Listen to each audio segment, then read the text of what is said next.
আমরা এখন দাঁড়িয়ে আছি খেচিবেড়ি লেকের সামনে। এই লেকটি এখানে সিকিমের মানুষের কাছে পবিত্র লেক। তো এই লেকের জল এখানে সামনেই রাখা আছে, যা কেউ চাইলে বোতলে করে ভরে নিতে পারে।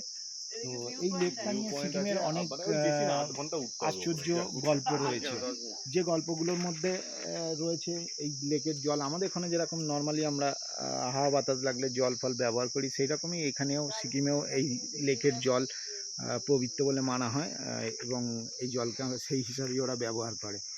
তো দেখুন, দেখানো হচ্ছে আপনাদের এই খেচিবেড়ি লেকের ভিডিওটা। এখানে সিকিম এলে অবশ্যই আপনারা আসবেন।